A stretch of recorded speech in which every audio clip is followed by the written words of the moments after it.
नमस्ते. आई म्हणा, बाई म्हणा, आज हे जे लेडीज वर्ग आहे ना, त्या सगळ्यांसाठी आजचा हा व्हिडिओ. आजचा व्हिडिओ पाहताना एकच रिक्वेस्ट आहे. म्हणजे स्वयंपाक थोडासा उशिरा झाला तरी चालेल. फोन अचानक वाजत राहिला तरी चालेल. कोणीतरी आई म्हणून हाक मारली तरी सुद्धा 1-2 मिनिटांनी उत्तर दिलं तरी सुद्धा चालेल. चहा केलाय तो गार होत असेल तर आज तोही चालेल. कारण आज खूप दिवसांनी कोणीतरी फक्त तुमच्यासाठी बोलणार आहे. म्हणजे जे तुम्हाला लागलेली बाकीचे लेवल आहेत ना, ते काढून फक्त तुमच्याशी, तुम्ही तुमच्याशी बोलणार आहे.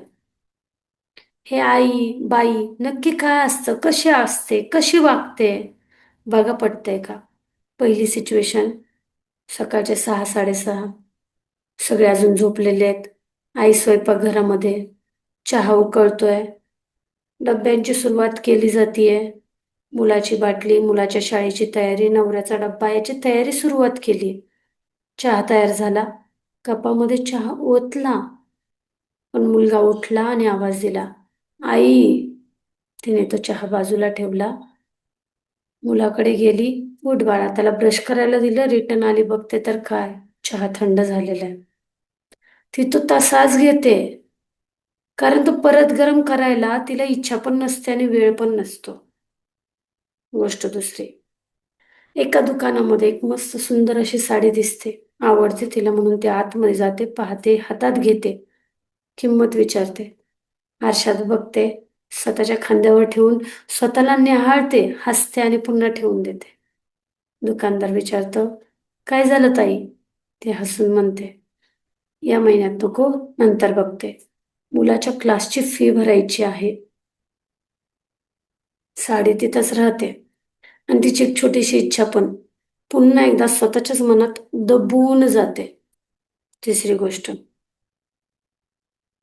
अचानक विकनेस आलेला असतो, ऍडमिट असते, रिकवर होण्यासाठी प्रयत्न करत असते आणि अचानक कळतं तिच्या बाळाला सुद्धा ताप आलाय. काय होतं का माहिती. डॉक्टरांच्या सगळ्या स्टाफच्या मागे लागते. बास झाली माझी ट्रीटमेंट, मला बरं वाटतंय, मला ठीक वाटतंय, मला घरी जायचंय, मला माझ्या बाळाला भेटायचंय, त्याला माझी गरज आहे, मी ठीक आहे आणि मी काळजी घेईन माझी. अजून एक गोष्ट, सोसायटीमध्ये सगळ्या लेडीज अशा खाली गप्पा मारत उभ्या असतात. एक नवीन व्यक्ती येते तिथे आणि हळूच विचारते, ताई तुमचं नाव काय? 1 मिनिट गडबडल्यासारखे होते. तोंडातून सहज निघतं, अरे मी रोहनची आई, तो माझा आहे. अरे समोरची, तो व्यक्ती विचारते, अरे मी तुमचं नाव विचारते हो. ती काहीच बोलत नाही, गडबडते, हलकसं हसते आणि म्हणते, खूप दिवसांनी इथं सोसायटीमध्ये खाली माझं कोणी तर नाव विचारलं ना म्हणून गडबडले. नाव सांगते, विषय संपला.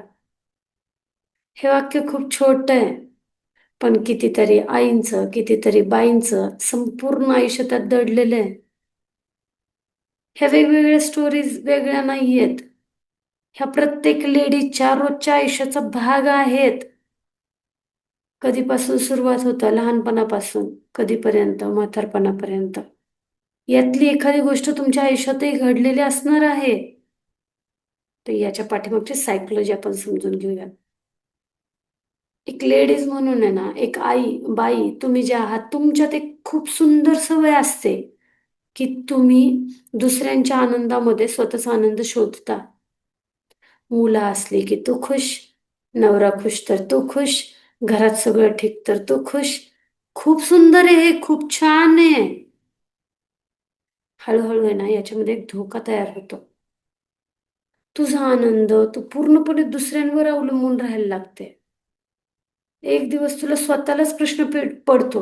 म्हणजे मुलांनी जर विचारलं ना, तुला काय आवडतं ग? नवरीने विचारलं ना, तुला नक्की तुझी आवड काय? ब्लँक होते हो प्रत्येक लेडीज. आणि मी आई आणि बाई म्हणण्याच्या पाठीमागचं कारणही सांगते. कोणतीही लेडीज ठराविक वेळासाठी बहीण असते, आत्या असते, मावशी असते, काकी असते, मुलगी असते, सासू असते, सून असते, जे असाल ते असते, पण बाकीच्या वेळेसची ती आई असते, इनबिल्ट असते. त्यामुळे जे तुम्हाला प्रश्न पडतात ना, मला काय आवडतं, मला कशामुळे आनंद होतो आणि याचं उत्तरच मिळत नाही. तोच सेल्फ निग्लेक्ट म्हणजे स्वतःला दुर्लक्षित करणं असा प्रकार आहे. तुमच्या स्वतःच्या भावना, स्वतःच्या इच्छा, स्वतःच्या गरजा हळूहळू मागे पडत जातात. म्हणजे समजत नाही नक्की काय होतंय, पण डोक्यात फिलिंग यायला लागते मी महत्वाची नाहीये. हं, पण आता बदल सुरू करायचा आहे. तू 24 तास सगळ्यांसाठी जगतेस बाई. तू सगळ्यांसाठी करतेस. हे कोणीच बदलू शकत नाही. तुला ते करावं लागणार आहे, पण त्या 24 तासातून तू 10 मिनिटं तर तुझी काढू शकतेस. तुझ्या खऱ्यात फक्त तुझ्या आणि तुझ्या आनंदासाठी राखून ठेवा. दुसऱ्यांच्या आनंदात आनंद शोधणं सुंदर आहे, खूप छान आहे. पण स्वतःच्या आनंदाशी पुन्हा मैत्री करणं तितकंच गरजेचं आहे, महत्वाचं आहे. आता त्या 10 मिनिटात काय करायचं?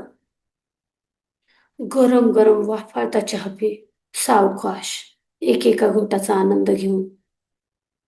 एक जे छोटंसं गाणं, आवडीचं गाणं किंवा एखादा तुझा सिरियल निवांतपणे बसून, शांततेत बसून, गॅसवरचा कुकर, मुलांचा आवाज, अजून कोणत्या तरी सगळ्या गोष्टींकडे बाजूला काढून 10 मिनिट ते ऐक, पहा. निवांतपणे तुझी फेवरेट प्लेस, बाल्कनी, गच्ची, झाडांना पाणी घालताना एकदम सावकाशपणे घाल, एकदम घाई करू नकोस, काहीच गरज नाही. एक दिवस जेवण करताना एक एक घास चावून खा शांततेत. हो, सगळेजण उठून झाले, नंतर भांडी तुलाच घासायचे तरी सुद्धा शांततेत करून तर बघ. एक दिवस तुझ्याच आवडीची तू भाजी तर बनवून बघ. एक दिवस एखाद्या वेळेस तुझा जुना फोटो बघून, त्या फोटोकडे बघून हसून तर बघ, जशी आधी हसायचीस. स्वतःबद्दलच स्वतःला चांगल्या गोष्टी सांग. आरशासमोर उभं राहा. आरशासमोर उभं राहिलं की डोक्यात काही प्रश्न येतील, थांबा थांबा. आणि त्याच्यामुळेच सांगायचंय स्वतःला. हो, प्राऊडली सांगायचंय. वयानुसार माझे जे बदल झालेत ना, माझा रंग, रूप, शरीर आधीसारखं मे बी राहिलेलं नसेल काहीच, पण मी तरीही तेवढीच सुंदर आहे. मी आजही तेवढीच महत्वाची आहे. मी प्रेम करण्यासाठी आणि प्रेम मिळवण्यासाठी पुरेपूर पात्र आहे. लक्षात ठेव. सुंदर चेहरा काळानुसार बदलतो, पण स्वतःवर प्रेम करणारी स्त्री, लेडीज, बाई, आई नेहमी सुंदर असते. आज या व्हिडिओच्या कमेंटमध्ये फक्त एकच गोष्ट लिहा. आज मी स्वतःला 10 मिनिटं कोणती गोष्ट भेट देणार आहे? गरम चहा, एक फेरफटका, आवडतं गाणं, की अजून काही? आरशासमोर उभं राहून स्वतःला पुन्हा एकदा उम्मा अशा पद्धतीने करणार आहे. तुमची कमेंट कदाचित दुसऱ्या एखाद्या आईला, दुसऱ्या एखाद्या बाईला स्वतःसाठी जगण्याची प्रेरणा देईल. आणि शेवटी, जर तुम्हाला वाटत असेल ना, की मला फक्त 10 मिनिटं नाही, तर मला माझं आयुष्य नव्याने घडवायचंय, तर मनशक्ती नेटवर्कमध्ये मनापासून स्वागत आहे तुमचं. मी स्वाती आणि इथे आम्ही फक्त व्यक्तिमत्व विकास शिकवत नाही, तर आम्ही स्वतःला पुन्हा ओळखायला शिकवतो. स्वतःवर पुन्हा प्रेम करायला शिकवतो. आनंदाने जगायला शिकवतो. मनशक्ती नेटवर्कमध्ये सहभागी होण्यासाठी ज्यांच्यामार्फत हा व्हिडिओ तुमच्यापर्यंत आलाय ना, त्यांच्याकडून प्रोसेस समजून घ्या. आणि आय थिंक आजच सुरुवात करू शकता. आजच मुहूर्त काढून या मनशक्ती नेटवर्कमध्ये सहभागी व्हा. आईला, प्रत्येक बाईला आज हक्काने फक्त एवढंच सांगेन मी. लक्षात ठेवा, आई, बाई, स्वतःला विसरू नकोस. कारण तुझ्या मुलांना तुझा त्याग नाही, तुझं हसणं जास्त आठवणार आहे. दुसऱ्यांच्या आनंदात आनंद शोधणं खूप सुंदर आहे, पण स्वतःच्या आनंदासाठी आजपासून रोज 10 मिनिट, फक्त 10 मिनिट नक्की. भेटूयात रविवारी पुन्हा एकदा तुमच्या माझ्यासारख्या अशाच एका व्यक्तीला घेऊन. आणि लक्षात ठेवा, पुढची 10 मिनिटं तुमच्यासाठी आहे. किचनमध्ये जाऊन विसरू नका.